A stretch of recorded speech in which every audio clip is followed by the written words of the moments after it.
9 मई 2019 को एक लड़की के ससुराल से एक घबराई हुई फोन कॉल आती है, जिसमें सामने से एक डर भरी आवाज सुनाई देती है। आप सब जल्दी यहाँ आ जाओ, यहाँ एक बहुत बड़ा हादसा हो गया है। यह सुनकर लड़की की माँ और पूरी फैमिली बिना एक पल गवाए तुरंत उसके ससुराल पहुंच जाती है। जब लड़की के पिता अपनी बेटी के कमरे में कदम रखते हैं, तो उनके सामने ऐसा दृश्य होता है कि वे उस कमरे में एक पल भी नहीं रुक पाते हैं। आखिर वह क्या था जो उन्होंने देखा, जिससे वह उस कमरे में दोबारा कदम रखने के लिए भी तैयार नहीं थे। तो चलिए जानते हैं इस दिल दहला देने वाली कहानी को विस्तार से इस वीडियो में। नमस्कार मेरे प्यारे भाइयों और बहनों, मैं विवेक कुमार। क्राइम की कहानी के नए एपिसोड में आप सभी लोगों का हार्दिक स्वागत है। कहानी में आगे बढ़ने से पहले कृपया क्राइम की कहानी चैनल को सब्सक्राइब कर बेल आइकन जरूर दबा लें, ताकि मेरे हर वीडियो का नोटिफिकेशन आपको मिलता रहे। तो चलिए आज की कहानी शुरू करते हैं। आज की कहानी नेपाल के अंजना लामा नाम की एक लड़की की है। अंजना लामा का जन्म 26 अगस्त 1995 को नेपाल के खूबसूरत शहर हथौड़ा में हुआ था। बचपन से ही वह अपने परिवार की सबसे प्यारी और दुलारी रही। उसके परिवार में 2 छोटी बहनें और एक छोटा भाई था, जिनके बीच वह एक स्नेही और चंचल बड़ी बहन के रूप में जानी जाती थी। अंजना का स्वभाव शुरू से ही बेहद चुलबुला और खुशमिजाज था, जो उसकी आकर्षक पर्सनालिटी का अहम हिस्सा बन गया। उसकी मुस्कान में एक खास चमक थी, जो हर किसी को उसकी ओर खींच लेती थी। वह न केवल अपने मिलनसार स्वभाव के कारण, बल्कि अपनी बेमिसाल खूबसूरती के लिए भी जानी जाती थी। लोग अक्सर उसकी सुंदरता की तारीफ करते हुए उसे ब्यूटी क्वीन कहकर पुकारते थे। स्कूल में अंजना दोस्त बनाने में कभी हिचकिचाती नहीं थी। उसकी ऊर्जा और आत्मविश्वास उसे सबसे अलग बनाते थे। पढ़ाई के दौरान उसकी मुलाकात प्रज्वल महत से हुई, जो आकर्षक व्यक्तित्व और शिष्ट स्वभाव वाला एक सुलझा हुआ लड़का था। प्रज्वल की अदब से भरी बातें और उसके व्यवहार की नरमी ने अंजना का दिल जीत लिया। दूसरी ओर प्रज्वल भी अंजना की मासूमियत, खूबसूरती और खुशमिजाज स्वभाव से बेहद प्रभावित था। शुरुआत में दोनों के बीच एक गहरी दोस्ती थी, जो समय के साथ धीरे धीरे प्यार में बदल गई। उनकी केमिस्ट्री इतनी खास थी कि बिना किसी दिखावे या दबाव के वे एक दूसरे के साथ सहज और खुश महसूस करते थे। सिर्फ 2 साल के रिश्ते में ही दोनों ने एक दूसरे को इतनी अच्छी तरह समझ लिया कि उन्होंने शादी करने का फैसला कर लिया। लेकिन उनका यह निर्णय इतना आसान नहीं था। उनके इस फैसले ने दोनों परिवारों के बीच हलचल मचा दिया। अंजना और प्रज्वल की प्रेम कहानी में सबसे बड़ी बाधा उनकी अलग अलग जातियों का होना था। नेपाल जैसे पारंपरिक समाज में जाति की दीवारें आज भी गहरी हैं, और यही वजह थी कि उनके परिवार इस रिश्ते को स्वीकार करने के लिए तैयार नहीं थे। हालांकि अंजना और प्रज्वल ने हार नहीं मानी। उन्होंने अपने अपने परिवारों को मनाने की पूरी कोशिश किया। अंजना ने अपने परिवार से बार बार कहा कि वह प्रज्वल से सच्चा प्यार करती है और उसी से शादी करना चाहती है। प्रज्वल ने भी अपने परिवार को यही समझाने की पूरी कोशिश की, लेकिन उनकी हर कोशिश नाकाम रही। जब दोनों परिवारों ने उनके रिश्ते को स्वीकार करने से मना कर दिया, तो अंजना और प्रज्वल ने अपने प्यार को बचाने के लिए एक साहसी कदम उठाया। उन्होंने भागकर शादी कर लिया। शादी के बाद अंजना और प्रज्वल ने फैसला किया कि वे ललितपुर में प्रज्वल के परिवार के साथ रहेंगे, जो हथौड़ा से कुछ दूरी पर था। हालांकि नई शुरुआत के बावजूद उनके जीवन में शांति और सुकून नहीं आ सका। परिवार की नाराजगी और समाज की कड़वी बातें अब भी उनके पीछे थीं। अंजना और प्रज्वल ने जब अपने प्यार को बचाने के लिए भागकर शादी की, तो उन्हें परिवार और समाज की नाराजगी झेलनी पड़ी। प्रज्वल की फैमिली में उसके माता पिता, बड़ा भाई उज्ज्वल, उज्ज्वल की पत्नी और उनका बेटा शामिल थे। हालांकि शुरुआत में प्रज्वल के परिवार ने इस रिश्ते को स्वीकार नहीं किया, लेकिन धीरे धीरे अंजना के प्यार, धैर्य और व्यवहार ने सभी का दिल जीत लिया। समय के साथ अंजना इस परिवार का अभिन्न हिस्सा बन गई। वह ससुराल में सभी के साथ घुल मिल गई और अपने व्यवहार से सबका दिल जीत लिया। लेकिन अंजना के मायके वालों ने अब भी इस रिश्ते को अपनाने से इनकार कर दिया। अंजना ने अपने परिवार से संबंध सुधारने के लिए एक अनोखा रास्ता अपनाया। उसने अपने छोटे भाई को ललितपुर बुला लिया, ताकि वह उसकी पढ़ाई का ख्याल रख सके और उसे अपने करीब रख सके। यह कदम न केवल अंजना के भाई के भविष्य के लिए फायदेमंद था, बल्कि इससे अंजना और उसके मायके के बीच की दूरी भी कम होने लगी। ससुराल में सभी लोग अपने अपने काम पर जाते थे। ऐसे में अंजना ने घर की जिम्मेदारियों को बखूबी संभाला और अपने छोटे भाई का भी ध्यान रखा। धीरे धीरे अंजना की समझदारी और परिपक्वता ने प्रज्वल के माता पिता का दिल पूरी तरह जीत लिया। शादी के बाद अंजना और प्रज्वल का जीवन एक नई दिशा में बढ़ने लगा। प्रज्वल एक अच्छी कंपनी में अच्छी नौकरी पर लग गया था और घर दिन भर खाली रहता था। हालांकि प्रज्वल की नौकरी में व्यस्तता थी, अंजना को घर में अकेले रहकर बोरियत महसूस होने लगी। वह जानती थी कि अगर उसने अपने समय का सदुपयोग नहीं किया तो वह जल्द ही मानसिक थकावट का शिकार हो सकती है। इसलिए उसने सोचा कि उसे कुछ ऐसा करना चाहिए जिससे न केवल उसका समय अच्छे से बीते बल्कि वह अपने परिवार की मदद भी कर सके। अंजना ने निर्णय लिया कि वह एक छोटा सा ब्यूटी पार्लर खोलेगी जिससे वह अपनी सृजनात्मकता का इस्तेमाल कर सके और साथ ही अपने परिवार को आर्थिक रूप से भी मदद कर सके। यह विचार अंजना के लिए एक बड़ा कदम था और उसने इसे बिना किसी संकोच के अपनाया। इस बार अंजना को अपने ससुराल वालों का पूरा समर्थन मिला, खासकर प्रज्वल के माता पिता का पूरा समर्थन मिला। जो परिवार पहले उसे स्वीकारने को तैयार नहीं था, वही अब उसे न केवल अपने दिल से अपना चुका था बल्कि उसके पेशेवर फैसलों में भी उसका साथ दे रहा था। अंजना ने अपने ससुराल वालों से मिले इस समर्थन का पूरा लाभ उठाया और अपने ब्यूटी पार्लर की शुरुआत किया। जल्दी ही उसके काम की गुणवत्ता और उसकी मेहनत ने सबका ध्यान खींचा। पार्लर ने सफलता पाई और अंजना का आत्मविश्वास भी बढ़ा। प्रज्वल और अंजना का रिश्ता अब पहले से कहीं ज्यादा मजबूत हो गया था। प्रज्वल उसे बेइंतहा प्यार करता था और दोनों का संबंध एक दूसरे के समर्थन और विश्वास पर आधारित था। ससुराल के हर सदस्य के साथ अंजना के रिश्ते मजबूत होते गए और वह परिवार का एक अहम हिस्सा बन गई। समय के साथ अंजना के जीवन में बहुत कुछ बदल चुका था। शुरुआत में उसके परिवार ने उसके रिश्ते को लेकर कड़ी आपत्ति जताई थी, लेकिन अब जब उन्होंने देखा कि उसके ससुराल वाले उसे एक बेटी की तरह प्यार और सम्मान दे रहे हैं, तो उनका गुस्सा धीरे धीरे ठंडा पड़ने लगा। अंजना ने अपने ससुराल में न केवल अपनी जगह बनाई थी, बल्कि अब दोनों परिवारों के बीच संबंध भी मजबूत हो रहे थे। अब अंजना के अपने परिवार ने इस रिश्ते को स्वीकार कर लिया था। उनके मन में जो शंका और नफरत थी, वह धीरे धीरे समाप्त हो गई। अंजना का ससुराल अब उसकी खुशियों का हिस्सा बन चुका था और उसके मायके वाले भी इस बदलाव को देख रहे थे। दोनों परिवारों के बीच संवाद बढ़ने लगा था और मिलजुल कर समय बिताने की आदत बन गई थी। अंजना के छोटे भाई और बहन और प्रज्वल के भाई उज्ज्वल अब अच्छे दोस्त बन गए थे। वे अक्सर एक साथ घूमने फिरने जाते, मौज मस्ती करते और एक दूसरे के साथ समय बिताते। उज्ज्वल अपनी मजाकिया हरकतों और जोक्स से सभी का मूड अच्छा कर देता था और यही वजह थी कि हर कोई उसके साथ समय बिताना पसंद करता था। उज्ज्वल, जो पहले एक साउंड इंजीनियर के रूप में काम कर रहा था, अब कुछ व्यक्तिगत समस्याओं के कारण अपनी नौकरी छोड़ने को मजबूर हो गया था। हालांकि यह बदलाव उसके लिए कठिन था, लेकिन उसने जल्द ही एक सामान्य ऑफिस की नौकरी शुरू कर दिया। यह बदलाव उसके लिए एक चुनौती था और कुछ समय के लिए उसे थोड़ी निराशा भी हुई। लेकिन उज्ज्वल ने अपनी स्थिति को समझा और इस नए अध्याय को खुशी खुशी स्वीकार किया।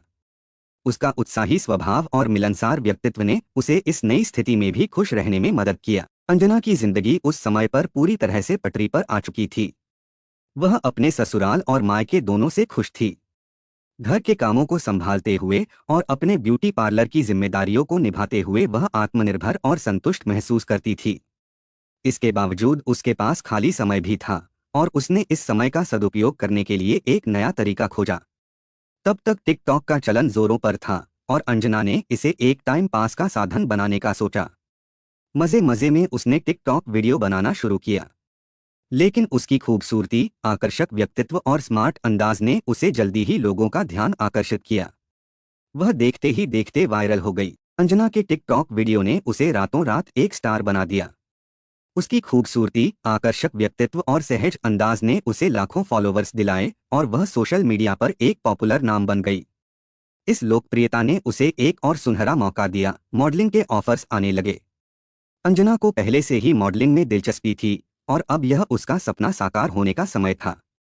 मॉडलिंग में करियर बनाने का विचार अंजना के लिए बहुत उत्साहजनक था और उसने इस मौके को हाथ से जाने नहीं दिया। अपने ससुराल वालों को इस बारे में बताते हुए उसने उनका पूरा समर्थन पाया। अंजना ने न केवल मॉडलिंग के साथ अपनी नई दिशा तय की, बल्कि अपने ब्यूटी पार्लर के काम को भी अच्छी तरह से संभाला, जिससे वह अब अच्छी खासी कमाई कर रही थी। प्रज्वल भी अपनी नौकरी में अच्छा कमा रहा था और दोनों की मेहनत ने उन्हें आर्थिक रूप से मजबूत बना दिया था। उनके जीवन में अब न केवल खुशी थी, बल्कि एक स्थिरता और भविष्य की बेहतर संभावनाओं की ओर बढ़ने की दिशा भी साफ थी।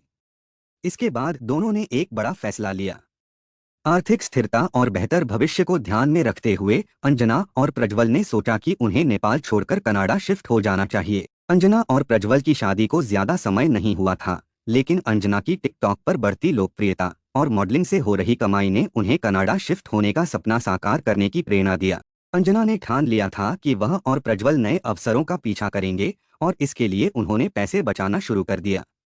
उनका सपना बड़ा था, एक नई जिंदगी की शुरुआत, और यह सपना अब धीरे धीरे साकार होने की दिशा में था। कुछ समय बाद अंजना ने अपने ब्यूटी पार्लर का काम बंद कर दिया, क्योंकि मॉडलिंग से उसे अब पर्याप्त आमदनी होने लगी थी। मॉडलिंग में सफलता और सोशल मीडिया से मिली पहचान ने उसे आत्मनिर्भर बना दिया था। इस दौरान अंजना ने न केवल अपनी जिंदगी में खुशियां बटोरी, बल्कि अपने दोनों परिवारों को एक साथ लाने में भी कामयाबी हासिल किया। दोनों परिवारों के बीच पहले जो मतभेद थे वे अब दूर हो चुके थे। सामंजस्य और समझदारी का माहौल था और परिवार एक दूसरे के साथ खुश था। लेकिन जैसे ही कनाडा शिफ्ट होने की योजना सामने आई, पुरानी परेशानियां और विवाद फिर से सिर उठाने लगे। दोनों परिवारों के बीच जो पहले सामंजस्य और समझदारी का माहौल था, वह इस नए फैसले के चलते फिर से कमजोर होने लगी। उज्ज्वल की पत्नी को अंजना बिल्कुल पसंद नहीं थी। वह अक्सर उसके खिलाफ ससुराल में शिकायतें करती और बाकी लोगों के बीच उसकी छवि खराब करने की पूरी कोशिश करती थी। अंजना के लिए यह स्थिति बेहद कष्टदायक थी। वह बार बार इस मुद्दे को अपने मायके वालों के साथ साझा करने की कोशिश करती, लेकिन हर बार उन्हें यही सलाह मिलती कि वह छोटी छोटी बातों को लेकर घर का माहौल खराब ना करें। उन्होंने उसे समझाया कि इसे नज़रअंदाज करे और दिल पर ना ले, क्योंकि कुछ ही महीनों में वे कनाडा शिफ्ट होने वाले थे। मायके वालों का कहना था कि तब ना उसे उज्ज्वल की पत्नी के ताने सुनने पड़ेंगे, ना उससे बात करनी होगी और ना ही उसे देखने का सामना करना होगा। उन्होंने अंजना को आग में घी डालने से बचने की सलाह दी और कहा कि यही सबसे समझदारी भरा कदम होगा। अंजना ने अपने परिवार की बात मानी और इस मुद्दे को ज्यादा तूल नहीं दिया। उसने पूरी तरह से इसे नज़रअंदाज करने का फैसला किया, लेकिन वह इस बात से अनजान थी कि जो कुछ होने वाला था वह ना तो उसने और ना ही उसके परिवार ने कभी कल्पना की थी। 9 मई 2019 को दोपहर करीब 3 बजे अंजना के ससुराल से एक फोन कॉल आया। कॉल अंजना की मां ने उठाया और उनकी सास की घबराई हुई आवाज ने पूरे परिवार को चिंता में डाल दिया। सास ने तुरंत ललितपुर पहुंचने की बात कही और बताया कि घर में कोई गंभीर घटना घटित हो गई है। यह सुनकर अंजना का परिवार बुरी तरह हड़बड़ा गया और स्थिति समझने के लिए उन्होंने प्रज्वल को कॉल किया, लेकिन उसने कुछ स्पष्ट नहीं बताया। सिर्फ इतना कहा कि वे जल्दी से ललितपुर आ जाएं। हथौड़ा से ललितपुर की दूरी करीब 100 किलोमीटर थी, जो आमतौर पर 2 घंटे में तय हो जाती थी। लेकिन उस दिन ट्रैफिक इतना ज्यादा था कि वे शाम 3 बजे निकलने के बाद रात के 10 बजे वहां पहुंचे। पूरे रास्ते अंजना के परिवार के दिमाग में अजीब सी चिंताएं और सवाल घूम रहे थे। वे बार बार सोच रहे थे कि आखिर ऐसा क्या हो सकता है जो प्रज्वल ने भी कोई स्पष्ट जानकारी नहीं दी, जिससे उनकी बेचैनी और भी बढ़ गई थी। जैसे ही अंजना का परिवार प्रज्वल के घर के पास पहुंचा, उन्होंने देखा कि बाहर भारी भीड़ जमा थी। पुलिस की मौजूदगी ने उनके दिल की धड़कन को और तेज कर दिया था। पुलिस को देखकर उनकी चिंता और भी बढ़ गई और मन में अनेकों आशंकाएं उमड़ने लगीं। जैसे ही वे घर के करीब पहुंचे, उन्होंने देखा कि अंजना का भाई, जिसे वे हमेशा खुश और साहसी देखते थे, अब फूट फूट कर रो रहा था। यह दृश्य देखकर अंजना के परिवार की धड़कनें और तेज हो गईं। तभी एक पुलिस अधिकारी ने अंजना के पिता को घर के अंदर चलने के लिए कहा। हर कदम के साथ उनकी बेचैनी और बढ़ती जा रही थी। उन्हें यह महसूस हो रहा था कि जो कुछ भी वे देखने वाले थे वह उनके लिए बेहद कठिन और दिल तोड़ने वाला होगा। उनके दिल में यह डर था कि शायद उनकी जिंदगी का सबसे भयावह पल अब सामने आने वाला था। पुलिस ने उन्हें अंजना के कमरे के सामने खड़ा कर दिया। अंजना के पिता और परिवार के लोग एक दूसरे से नजरें मिलाते हुए डर के साए में खड़े थे। और फिर जैसे ही कमरे का दरवाजा खुला, जो दृश्य उन्होंने देखा उसने उनकी पूरी दुनिया हिला दिया। उनके पैर जैसे जमीन से उखड़ गए और उनकी आंखों में अविश्वास और भय था। अंजना के पिता बिना कमरे के अंदर गए ही वहां से उल्टे पांव भाग खड़े हुए। उनके चेहरे पर डर, असमंजस और अविश्वास के भाव साफ नजर आ रहे थे। सवाल यह था कि आखिर ऐसा क्या था उस कमरे में जिसने उन्हें इस कदर हिलाकर रख दिया। कमरे का दृश्य दिल दहला देने वाला था। अंजना का शरीर टुकड़ों में बटा हुआ था। उसके बिस्तर पर केवल उसका ऊपरी हिस्सा पड़ा था, जबकि निचला हिस्सा जमीन पर था। उसका बायां हाथ और एक पैर कटे हुए थे और पूरे शरीर पर गहरे घाव थे, जैसे किसी ने उसे निर्दयता से काटा हो। उसकी गर्दन लगभग पूरी तरह से धड़ से अलग हो चुकी थी। यह दृश्य एकदम असहनीय था और अंजना के पिता इसे सहन नहीं कर पाए। अपनी बेटी को इस हालत में देखकर वह दर्द से कराहते हुए कमरे से बाहर निकल आए और फूट फूट कर रोने लगे। उनकी दिल दहला देने वाली चीखें सुनकर परिवार के अन्य सदस्य भी घबरा गए। कोई नहीं समझ पा रहा था कि आखिर हुआ क्या है। जब परिवार ने कमरे में जाकर वह भयावह दृश्य देखा तो वे गहरे सदमे में चले गए। उनकी बेटी अब इस दुनिया में नहीं थी और जिस तरीके से उसे मारा गया था वह किसी के लिए भी असहनीय था। यह नज़ारा किसी के लिए भी बर्दाश्त करना आसान नहीं था, खासकर एक पिता के लिए जिसने अपनी बेटी को इस हाल में देखा हो। उसकी आंखों में दर्द और अविश्वास के भाव थे, जैसे वह यह सब समझ ही नहीं पा रहे थे। जैसे ही अंजना की मां को थोड़ी होश आई, उन्होंने पुलिस से कहा, कृपया इस घर में मौजूद सभी लोगों को गिरफ्तार कर लीजिए, यही लोग मेरी बेटी की हत्या के जिम्मेदार हैं। उनके चेहरे पर गुस्सा और दुख था, लेकिन इससे पहले कि वह और कुछ कह पाती, पुलिस ने उन्हें एक चौंकाने वाली जानकारी दिया। पुलिस ने बताया कि अंजना की हत्या करने वाला व्यक्ति खुद ही सरेंडर कर चुका है और वह व्यक्ति कोई और नहीं बल्कि उज्ज्वल था। वही उज्ज्वल जिसे अंजना अपना बड़ा भाई मानती थी, वही उज्ज्वल जिसने अंजना और उसके पति की शादी कराने में मदद की थी और उनके रिश्ते को सबसे पहले स्वीकार किया था। यह खबर सुनकर किसी को विश्वास नहीं हुआ कि उज्ज्वल ऐसा कर सकता है। अंजना की मां और परिवार के बाकी लोग यह सुनकर अवाक रह गए। उनका दिल टूट चुका था और उन्हें इस बात पर यकीन करना नामुमकिन लग रहा था कि वही इंसान जो कभी उनका समर्थन करता था, वह अब उनकी बेटी की जान का दुश्मन बन चुका था। पुलिस ने यह भी बताया कि अंजना के ससुराल वाले पहले अंजना के परिवार को इस घटना की जानकारी देने से बच रहे थे, शायद इसलिए ताकि परिवार को इस कड़वी सच्चाई का सामना न करना पड़े। जब पुलिस ने उन पर दबाव डाला, तब जाकर उन्होंने परिवार को बुलाने के लिए सहमति दिया। अंजना की सास ने आखिरकार उसकी मां को फोन किया। इसके पीछे एक और बड़ी वजह थी। पुलिस ने स्पष्ट कर दिया था कि जब तक अंजना के माता पिता उसकी बॉडी की पहचान नहीं कर लेते, तब तक ना तो केस में कोई आगे की कार्रवाई हो सकती थी और ना ही उसकी बॉडी को वहां से हटाया जा सकता था। यह सुनकर अंजना के माता पिता ने तुरंत पुलिस से अनुरोध किया कि वे उज्ज्वल के साथ उसकी पत्नी को भी गिरफ्तार करें। दरअसल अंजना ने पहले ही अपने माता पिता को बताया था कि उज्ज्वल की पत्नी उसे लगातार परेशान कर रही थी। उसने उज्ज्वल को भी अंजना के खिलाफ भड़काया था और अपने परिवार के अन्य सदस्यों को भी अंजना के खिलाफ कर दिया था। हालांकि पुलिस ऐसा नहीं कर सकती थी क्योंकि उज्ज्वल ने अपने सभी अपराधों को स्वीकार कर लिया था। उसने साफ साफ कहा था कि यह सब उसने अकेले किया है और इसमें किसी और का हाथ नहीं था। जब पोस्टमार्टम रिपोर्ट आई तो उसमें यह खुलासा हुआ कि अंजना की हत्या दोपहर 1:30 बजे हुई थी। हत्या के लिए नेपाली खुकरी का इस्तेमाल किया गया था, जो एक धारदार औजार होता है और आमतौर पर नेपाल में फल काटने के लिए उपयोग किया जाता है। रिपोर्ट के साथ ही उज्ज्वल ने पुलिस को अपने अपराध का पूरा विवरण दिया। जो कुछ उसने बताया, उसे सुनकर वहां मौजूद हर कोई सन्न रह गया और रोंगटे खड़े हो गए। उसने बताया कि प्रज्वल नाश्ता करने के बाद ऑफिस के लिए निकल चुका था।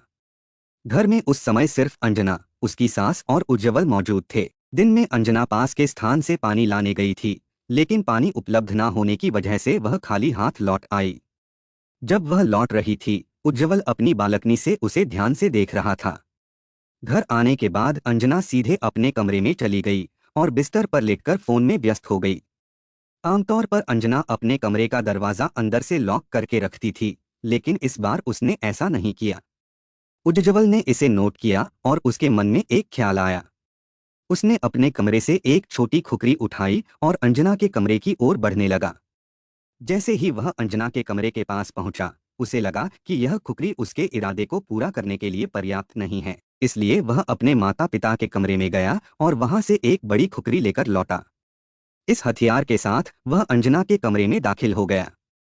अंदर उसने देखा कि अंजना अभी भी अपने फोन में व्यस्त थी। उज्ज्वल ने सोचा कि यह उसका सही मौका है और बिना कुछ कहे वह कमरे के भीतर चला गया। अंजना ने उसे देखा और थोड़ा हैरान हुई कि उसके हाथ में खुकरी क्यों है। वह समझ नहीं पा रही थी कि उज्ज्वल इस तरह हथियार लेकर उसके कमरे में क्यों आ रहा है। लेकिन उज्ज्वल पूरी तरह जानता था कि अब उसे क्या करना है। उसने खुकरी से अंजना पर बेरहमी से वार करना शुरू कर दिया। अंजना ने खुद को बचाने के लिए अपने बाएं हाथ से उसे रोकने की कोशिश की, लेकिन खुकरी इतनी धारदार थी कि उसका हाथ कटकर अलग हो गया और जमीन पर गिर गया। इसके बाद भी उज्ज्वल नहीं रुका और उसने अंजना के सिर पर वार करना शुरू कर दिया। अंजना अपनी जान बचाने के लिए अपने पैरों से उज्ज्वल को धक्का देने की पूरी कोशिश करती रही, लेकिन उज्ज्वल जैसे शेर की तरह खुकरी से उस पर लगातार हमला करता रहा। इस खौफनाक संघर्ष में अंजना के पैरों पर गहरी चोटें आईं और उसके पैर जगह जगह से कट गए। उसकी हालत तेजी से बिगड़ती जा रही थी और उसका बायां हाथ पूरी तरह कट चुका था। सिर और पैरों पर लगे गंभीर घावों से खून लगातार बह रहा था और उसकी जान जाने की कगार पर थी। लेकिन इससे भी बढ़कर उज्ज्वल का डर उसे शिकार करने से नहीं रोक पा रहा था।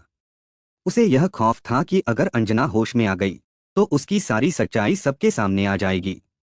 इसलिए उसने बेहोशी की हालत में ही खुकरी से 20-25 बार अंजना की गर्दन पर प्रहार किया। उज्ज्वल ने इतनी बेरहमी से हमला किया कि अंजना का सिर जैसे अपने धड़ से लगभग अलग हो गया। इस भयंकर हमले के बाद अंजना का बिस्तर खून से पूरी तरह सना हुआ था और उज्ज्वल का चेहरा और कपड़े भी खून में सने हुए थे। लेकिन इस घृणित कृत्य के बाद उज्ज्वल के चेहरे पर ना कोई अफसोस था, ना कोई पछतावा। उसके भीतर बस एक ठंडी निर्दयी चुप्पी थी, जैसे उसे यह सब करने में कोई हिचकिचाहट नहीं थी। अंजना को बेरहमी से मारने के बाद उज्ज्वल शांत कदमों से उसके कमरे से बाहर निकला और बिना किसी डर या अफसोस के अपने कमरे में जाकर अपनी माँ को सारी सच्चाई बता दिया। उसने एकदम साफ शब्दों में कहा, मैंने अंजना को मार डाला है और इसे मारने वाला कोई और नहीं, सिर्फ मैं हूँ। इस तरह से उसने यह बात बताई जैसे उसके लिए यह कोई बड़ा अपराध नहीं है। उसकी आंखों में ना कोई डर था, ना कोई पछतावा, बल्कि इस बात को कहते हुए उसकी आवाज में जो गुस्सा और घृणा थी वह साफ दिखा रहा था कि अंजना के प्रति उसके मन में कितनी गहरी नफरत और बुरा भाव था। पुलिस जब इस मामले की गहरी छानबीन कर रही थी तो उज्ज्वल ने जो विवरण दिए उससे वे भी हैरान रह गए और उलझन में पड़ गए। हर एक बात में कुछ ना कुछ ऐसा था जो जांचकर्ताओं को और अधिक सोचने पर मजबूर कर रहा था। लेकिन असली सवाल यह था कि उज्ज्वल के मन में अंजना के लिए इतनी घृणा क्यों थी। इस सवाल का सीधा जवाब पुलिस को किसी से नहीं मिल सकता था, क्योंकि हर कोई अपनी ओर से सच्चाई को छिपाने की कोशिश कर सकता था। हालांकि जब उज्ज्वल से सख्ती से पूछताछ की गई तो उसने खुद ही सारी वजह बता दिया। उसने कहा, मुझे अंजना का किसी भी व्यक्ति से खुलकर बात करना बिल्कुल भी पसंद नहीं था। यह अंजना की दोस्ताना और मिलनसार प्रवृत्ति ने उज्ज्वल के दिल में एक अजीब सी चिड़चिड़ाहट पैदा कर दी थी। उसे लगता था कि अंजना अलग जाति से होने के कारण उसका व्यवहार और उसके विचार नापसंद थे। इसके अलावा अंजना का टिकटॉक पर वीडियो बनाना और मॉडलिंग करना भी उसे बुरा लगता था, खासकर छोटे कपड़े पहनने की वजह से। इन सारी बातों ने उसकी नफरत को और गहरा कर दिया। लेकिन यह नफरत तब और बढ़ गई जब अंजना और प्रज्वल ने कनाडा जाकर बसने का फैसला किया। उज्ज्वल के लिए यह सबसे बड़ा धक्का था। उसे लगने लगा कि अंजना उसके भाई को उनके परिवार से दूर करना चाहती है और यह दूरी हमेशा के लिए बनी रहेगी। यही गुस्सा और घृणा ने उसे इतना उत्तेजित कर दिया कि उसने अंजना को मारने की योजना बनाई। लेकिन उस योजना के पीछे की कहानी कहीं ज्यादा जटिल थी। उज्ज्वल का व्यवहार जो वह अंजना और परिवार के अन्य सदस्य के सामने दिखाता था केवल एक छलावा था। असल में वह सालों से अंजना से नफरत करता था, लेकिन उसने कभी भी किसी को इसके बारे में कुछ भी नहीं बताया। उज्ज्वल ने परिवार और अंजना के सामने अपने आप को एक ऐसा इंसान दिखाया था जो अंजना की परवाह करता है और उसे पसंद करता है। उसकी मासूमियत का ऐसा भ्रम था कि किसी को भी उस पर शक होने का सवाल नहीं था। अपनी असली भावनाओं को छिपाने में वह इतना माहिर था कि उसका कोई भी कदम संदिग्ध नहीं लगता था। लेकिन अंजना की हत्या के बाद जब सच सामने आया तो उज्ज्वल के माता पिता ने उसे बचाने के लिए हर संभव कोशिश किया। उन्होंने नेपाल के सबसे महंगे वकील को हायर करने की योजना बनाई ताकि उनका बेटा सजा से बच सके। यह दर्शाता है कि कुछ माता पिता अपने बच्चों के लिए कितनी दूर तक जा सकते हैं, भले ही इसके परिणाम स्वरूप किसी और के बच्चे को न्याय से वंचित होना पड़े। फिर भी उनकी सारी कोशिशें विफल हो गईं, क्योंकि उज्ज्वल ने पहले ही पुलिस के सामने अपने अपराध को स्वीकार कर लिया था। यह मामला कोर्ट में लगभग 2 साल तक चला और इस दौरान अंजना के माता पिता को अपनी बेटी को न्याय दिलाने के लिए लगातार कोर्ट के चक्कर काटने पड़े। हर सुनवाई में उनका दिल दुआ करता था कि एक दिन अंजना को न्याय मिलेगा। लेकिन उनकी उम्मीद कभी नहीं टूटी और आखिरकार उनके संघर्ष का फल मिला। अंततः कोर्ट ने उज्ज्वल को उम्र भर की सजा सुनाई और अंजना को मिल गया वह न्याय जिसकी वह हकदार थी। जब यह फैसला आया तो अंजना के माता पिता ने राहत की सांस लिया। उनका कड़ा संघर्ष रंग लाया था, लेकिन यह एक लंबी और कठिन यात्रा थी जिसमें दर्द और उम्मीद का मिश्रण था। अंजना की मौत के समय वह महज 25 साल की थी और उसकी जिंदगी इतनी छोटी थी, लेकिन उसकी जद्दोजहद ने उसके परिवार को मजबूत किया। आप सोच रहे होंगे कि इस दौरान अंजना का पति प्रज्वल कहाँ था और क्या वह किसी तरह उज्ज्वल के साथ इस अपराध में शामिल था। नहीं, प्रज्वल ने पूरी घटना के दौरान अंजना के परिवार का पूरा साथ दिया, जबकि उसकी अपनी फैमिली उज्ज्वल को मानसिक रूप से अस्थिर साबित करने की कोशिश कर रही थी। प्रज्वल ने साफ साफ कहा कि उज्ज्वल मानसिक रूप से ठीक था। वह यह बात पूरी तरह से यकीन से कह रहा था, क्योंकि उसने कभी भी नहीं सोचा था कि उज्ज्वल के दिल में अंजना के लिए इतनी गहरी नफरत हो सकती है। घर पर रहते हुए उसने हमेशा अंजना और उज्ज्वल को आपस में मजाक करते और सामान्य बातचीत करते देखा था। उनका रिश्ता एक सामान्य और दोस्ताना था और प्रज्वल को कभी इस बात का एहसास नहीं हुआ कि उज्ज्वल के मन में ऐसी घृणा पनप रही थी। अंजना और प्रज्वल का प्लान था कि वे जल्द ही कनाडा शिफ्ट होंगे, लेकिन इस खौफनाक घटना के बाद प्रज्वल के लिए उस घर में रहना असंभव हो गया जहां उसकी पत्नी की इतनी बेरहमी से हत्या की गई थी। उसे हर कोने में अंजना की यादें महसूस होती थीं और वह उन यादों के साथ जीने की कोशिश नहीं कर सका। इस दर्दनाक अनुभव ने उसे अंदर तक तोड़ दिया और उसने अपने परिवार से दूरी बना लिया। अंततः प्रज्वल ने कनाडा शिफ्ट होने का फैसला किया, जहां अब वह अकेले रह रहा है। वह अपनी बीती जिंदगी की यादों से जूझ रहा है, हर दिन उस दर्द को महसूस करते हुए जो उसे अपनी पत्नी और अपने अतीत से जुड़ी हुई यादों से निपटना पड़ता है। अब प्रज्वल अपनी खोई हुई जिंदगी को संभालने की कोशिश कर रहा है, लेकिन उसका दिल और मन हमेशा उस डरावनी घटना के घावों से जूझते रहेंगे। आज की कहानी बस यही तक। अब बारी कमेंट पढ़ने की है। ममता सिंह मैम ने कमेंट किया है, दुनिया में बेवकूफ़ों की कमी नहीं जो अच्छी जिंदगी की धज्जियां उड़ा दी। मैम आपके सपोर्ट और प्यार के लिए दिल से धन्यवाद। मीरा राय मैम ने कमेंट किया है, फैमिली दुनियादारी सब दिल लगाने से पहले सोचना चाहिए। मैम आपके सपोर्ट और प्यार के लिए दिल से धन्यवाद। श्रेया वसानी जी ने कमेंट किया है, good afternoon sir. Good afternoon Shreya ji, आपके सपोर्ट और प्यार के लिए दिल से धन्यवाद। संजना मुखर्जी मैम ने कमेंट किया है, इतना बड़ा बिजनेसमैन था फिर भी नहीं समझा विश्राम किरण उसको फंसा रही है। मैम आपके सपोर्ट के लिए दिल से धन्यवाद। माला कुमारी राय जी ने कमेंट किया है, मैम आपके सपोर्ट और प्यार के लिए दिल से धन्यवाद। विवेक जी ने कमेंट किया है, पूरी तरह कंगाल होने के बाद ये विश्राम बैरवा को अकल आया, काश उसने पहले पुलिस के पास चला गया होता जब किरण ने पहली बार पैसे मांगी। सर आपके सपोर्ट और प्यार के लिए दिल से धन्यवाद। रीता छेत्री मैम ने कमेंट किया है, बेलगाम औरत जो अपने ही हाथों अपनी दुनिया उजाड़ दी। मैम आपके सपोर्ट और प्यार के लिए दिल से धन्यवाद। डेविड सर ने कमेंट किया है, सर आपके सपोर्ट और प्यार के लिए दिल से धन्यवाद। सुषमा शाह जी ने कमेंट किया है, बहुत दुख हुआ कहानी सुन के। मैम आपके सपोर्ट और प्यार के लिए दिल से धन्यवाद। रोशनी मेहरा जी ने कमेंट किया है, वेरी सैड स्टोरी। मैम आपके सपोर्ट और प्यार के लिए दिल से धन्यवाद। जमुना अटलूरी जी ने कमेंट किया है, धन्य है वो भाई जो बहन का पक्ष न लेते हुए सही तरह से न्याय किया। सर आपके सपोर्ट और प्यार के लिए दिल से धन्यवाद। कल्पना लिंबू जी ने कमेंट किया है, मैम आपके सपोर्ट और प्यार के लिए दिल से धन्यवाद। कमलेश इवांते जी ने कमेंट किया है, ऐसे लोगों को उम्र कैद होनी चाहिए, नाइस स्टोरी। सर आपके सपोर्ट और प्यार के लिए दिल से धन्यवाद। सरिता राय जी ने कमेंट किया है, मैम आपके सपोर्ट और प्यार के लिए दिल से धन्यवाद। लोकेन राय जी ने कमेंट किया है, सैड स्टोरी विवेक जी। लोकेन जी आपके सपोर्ट और प्यार के लिए दिल से धन्यवाद। कोमल भंडारी जी ने कमेंट किया है, नाइस स्टोरी। मैम आपके सपोर्ट और प्यार के लिए दिल से धन्यवाद। करिश्मा मौर्य जी ने कमेंट किया है, मैम आपके सपोर्ट और प्यार के लिए दिल से धन्यवाद। ओलिवर मचाडो जी ने कमेंट किया है, worst crime, how should India stop this kind of cases related to caste and creed. Falling in love is natural among two individuals. Sir आपके सपोर्ट और प्यार के लिए दिल से धन्यवाद। अनुज कुमार जी ने कमेंट किया है, बहुत कठोर कहानी है। सर आपके सपोर्ट और प्यार के लिए दिल से धन्यवाद। यास्मीन जी ने कमेंट किया है, बहुत ही क्रूएल हत्या थी, लोग कैसे ऐसा कर सकते हैं। यास्मीन फ्रॉम यूएसए, मैम आपके सपोर्ट और प्यार के लिए दिल से धन्यवाद। धर्मेंद्र दहिया जी ने कमेंट किया है, सर आपके सपोर्ट और प्यार के लिए दिल से धन्यवाद। गणपत सिंह भाटी जी ने कमेंट किया है, सबसे बड़ी गलती लड़की के माँ बाप की लग रही है। अगर ऐसा लग रहा था आपस में एक दूसरे की शादी ही कर देते तो इतनी नौबत भी नहीं आती। सर आपके सपोर्ट और प्यार के लिए दिल से धन्यवाद। खुशी खान जी ने कमेंट किया है, मुझे नहीं लगता कि प्रतिमा ने पार्लर खोल के कुछ गलत किया।